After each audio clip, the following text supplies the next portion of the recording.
You know what you should be doing. The book you keep postponing. The skill you never seem to start. The project that still lives only in your imagination. The life that feels further away each year. And yet, when the moment arrives, something strange happens. The desire disappears. Your attention drifts. Your hand reaches for distraction. And another day quietly slips away. Most people think this is a discipline problem. It isn't, because the most dangerous thing modern life has taken from you is not your time. It is your ability to want what truly matters. Every notification, every recommendation, every endless scroll feels insignificant on its own. But together, they slowly retrain your nervous system to crave stimulation instead of meaning. This is the dopamine trap. And if you don't understand how it works, you may spend years wondering where your drive went, without realizing it was being consumed all along. There was a time when you could become completely absorbed by a goal. You could spend hours learning, building, practicing, improving. The effort felt meaningful, the progress felt rewarding, and the future felt worth chasing. But for many people, something has changed. The dreams are still there. The goals are still there. The vision of a better life is still there. Yet when the moment arrives to act, the energy seems to disappear. You tell yourself you'll start tomorrow. You tell yourself you'll focus later. You tell yourself you'll get serious next week. And somehow, weeks become months. Months become years. The most painful part is that you already know what needs to be done. And deep down, you know it isn't laziness either, because lazy people do not feel guilty. Lazy people do not constantly think about becoming better. Lazy people do not lie awake at night, wondering why they keep drifting away from the life they want. Something else is happening, something far more subtle. A slow erosion of drive, a gradual weakening of attention, a quiet rewiring of what your nervous system finds rewarding. And because it happens so slowly, most people never see it. A few more notifications, a few more distractions, a few more hours of stimulation. Nothing feels dangerous in the moment, but over time, the cost begins to accumulate until one day you find yourself surrounded by information, yet unable to focus, surrounded by opportunity, yet unable to act, surrounded by stimulation, yet unable to feel inspired. And this is where most people make a devastating mistake. They assume the answer is more discipline, more willpower, more pressure. So they push harder, and when that doesn't work, they blame themselves. But what if the real problem has nothing to do with discipline at all?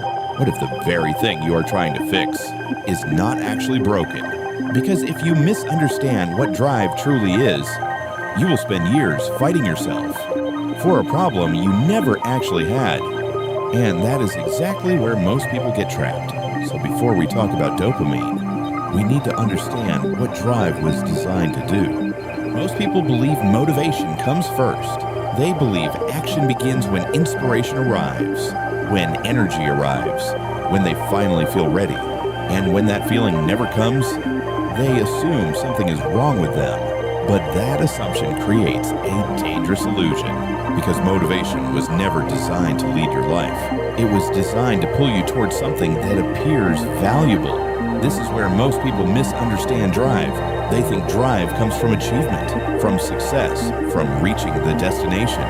But in reality, the human nervous system was built to be energized by pursuit. Think about who you were before constant stimulation became normal. Before every quiet moment was filled, before every question had an instant answer, before every spare minute became another scroll, there was a version of you that could stay with one idea for hours, build something slowly, learn something deeply, move towards something meaningful. The energy did not come from the reward. The energy came from the pursuit itself. The movement created momentum. The effort created meaning. This is why so many people feel confused today. The goals are still there. The dreams are still there. The future they want is still there. Yet the desire to pursue them feels weaker every year. Not because they stopped caring, but because modern life learned how to deliver the feeling of pursuit without requiring real pursuit. Every scroll, every notification, every recommendation, every endless stream of novelty creates the illusion of movement, the illusion of progress, the illusion of engagement. Your brain receives signals that something important is happening, something valuable, something worth paying attention to, but nothing is actually being built. And slowly, something begins to change. The things that once felt meaningful begin to feel heavy. Reading feels harder, building feels harder, learning feels harder, deep work feels harder, not because these things lost their value, but because your nervous system is becoming accustomed to rewards that arrive without effort. And once that happens, the dangerous shift begins. You stop losing time. You begin losing your appetite for the life you once wanted. This is not a motivation crisis. This is a sovereignty crisis. And if that sounds extreme, the next chapter will show you exactly how modern systems learn to exploit this mechanism at scale. If drive is one of the most valuable forces inside the human nervous system, then a simple question emerges. What happens when entire industries learn how to capture it? Most people think they are using technology. Few people ever stop to ask whether technology is using them. The modern economy is no longer built only on products or services or information. Increasingly, it is built on attention. Every platform wants more of it. Every feed competes for it. Every notification is designed to interrupt it because attention has become one of the most valuable resources on Earth. The longer you stay engaged, the more valuable you become. Not because your life is improving, not because your goals are moving forward, but because your attention is generating value for something other than yourself. This is why modern technology feels so different from the tools of the past. Books did not adapt themselves to your psychology. Newspapers did not learn from your behavior. Television could not personalize itself to your nervous system. But today's systems can. Every click, every pause, every swipe, every moment of hesitation becomes feedback, and that feedback is used to improve the next recommendation, the next notification, the next piece of content. You open your phone for one reason, to answer a message, check the weather, look up a single piece of information, a simple intention. But a few minutes later, you find yourself somewhere completely different. A different video, a different topic, a different train of thought. And often, you can barely remember how you got there. Slowly, something begins to change. You stop deciding what deserves your attention. Your attention begins deciding for you. Not because someone is sitting in a room controlling you, but because modern systems are optimized to discover what captures human attention most effectively. And human attention is naturally drawn toward novelty, toward uncertainty, toward emotional stimulation, toward immediate rewards. The very same mechanisms that once helped our ancestors survive are now being activated thousands of times each day. This is where the dopamine trap becomes dangerous, because the system does not need to keep you happy. It only needs to keep you engaged. And engagement is often easier to generate than fulfillment, because fulfillment requires effort. Engagement only requires attention. One builds a life, the other merely consumes it. This is why you can spend hours consuming information and still feel empty afterward.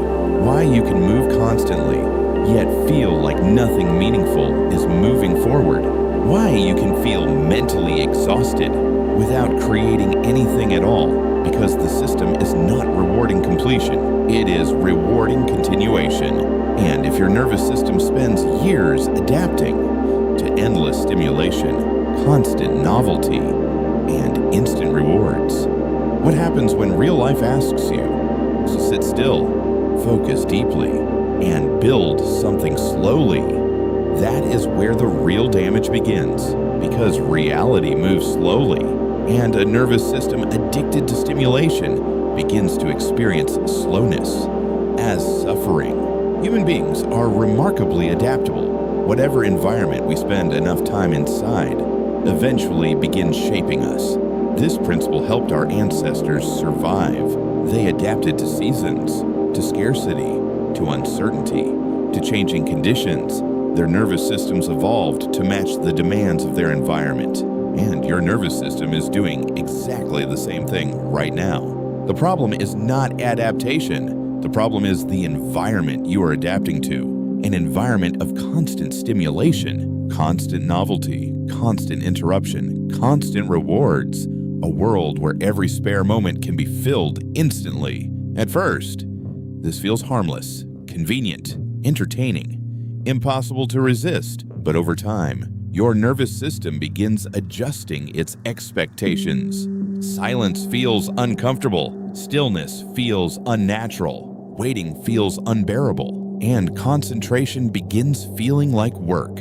This is why so many people struggle the moment they sit down to do something meaningful. Not because they lack intelligence, not because they lack ambition, but because meaningful work operates at a completely different speed. Reading a book is slow, mastering a skill is slow, building a business is slow, transforming a life is slow. Reality moves differently than stimulation. Reality demands patience. Stimulation demands reaction. Reality rewards consistency. Stimulation rewards novelty. Reality compounds slowly. Stimulation refreshes instantly. This is why sitting with a book can feel harder than scrolling for 2 hours. Why opening a blank document can feel heavier than watching another video. Why silence can feel threatening to a nervous system trained by noise. And eventually, a dangerous conflict emerges. The life you want requires depth, but the environment around you trains shallowness. The life you want requires focus, but the environment around you trains distraction. The life you want requires patience, but the environment around you trains urgency. This is why so many people feel trapped. Not trapped by circumstances, not trapped by opportunity, but trapped between two operating systems. One system is trying to build a future, the other is trying to consume the present. And whichever system receives your attention most often eventually becomes your reality. The question is no longer whether modern life is affecting your nervous system. The question is whether you are willing to retrain it. Because if your nervous system was trained into this state, it can also be trained out of it, but not through more motivation, not through more willpower, not through more pressure, through withdrawal, through silence, through the deliberate removal of stimulation, through what we call the void protocol.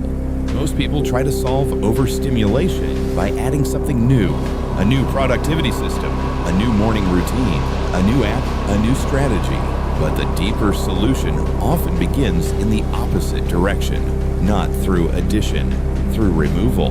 Because the problem was never that your nervous system lacked stimulation. The problem is that it no longer experiences enough absence. Modern life teaches us to fear empty space, a quiet room, a slow afternoon, a moment with no input. The instant silence appears.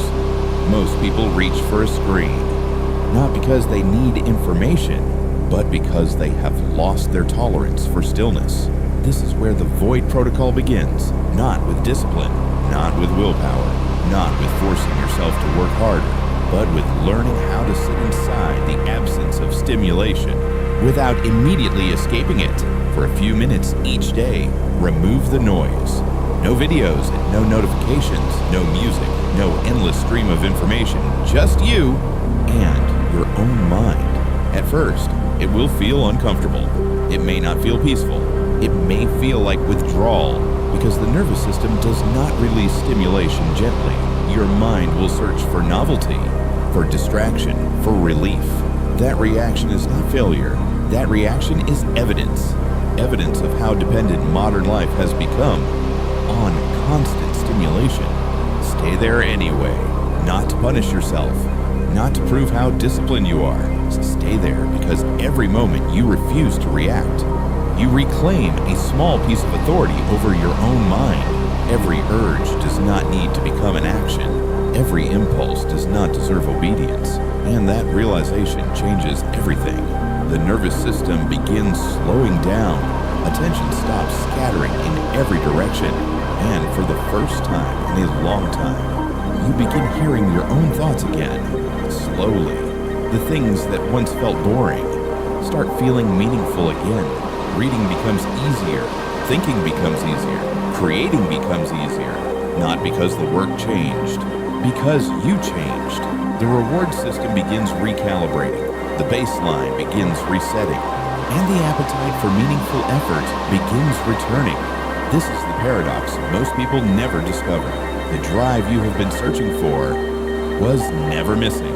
It was buried beneath layers of stimulation, and the moment those layers begin disappearing, the drive begins returning on its own. This is why the void protocol matters, not as another productivity technique, not as another self-improvement trend, but as the first doorway back to ownership of your attention.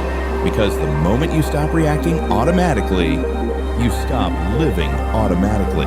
And that is where sovereignty begins. Perhaps the greatest misunderstanding of modern life is the belief that motivation is something you must constantly chase. More information, more strategies, more stimulation, more optimization, as if the next breakthrough is always waiting somewhere outside yourself. But what if the opposite is true? What if the drive you have been searching for has been there all along? Not destroyed, not broken, not lost, only buried beneath layers of noise, distraction, urgency, and endless stimulation. Because the real danger of the dopamine trap was never that it stole your time. It stole your relationship with stillness, your relationship with depth, your relationship with meaningful effort. And when those relationships disappear, people begin mistaking exhaustion for laziness, distraction for freedom, and stimulation for fulfillment. But the nervous system can recover, attention can recover, and drive can recover. Not through force, not through pressure, not through becoming harder on yourself, but through learning how to stop reacting automatically. Because every moment of conscious attention is a vote for the person you are becoming. And every moment of unconscious reaction is a vote for the environment shaping you. This is the choice modern life quietly presents every day. Consumption or creation, reaction or intention, stimulation or sovereignty. And perhaps that is the real question. Not whether the world is distracting, not whether the algorithms are powerful, but whether you are willing to reclaim ownership of your own attention.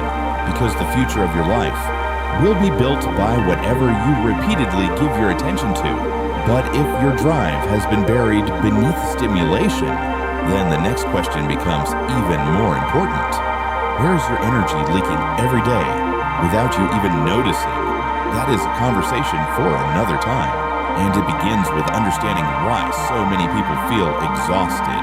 Even when they are doing less than ever before, the world will continue asking for your attention, but not everything that asks deserves access. Protect your attention, protect your nervous system, and stay deeply human.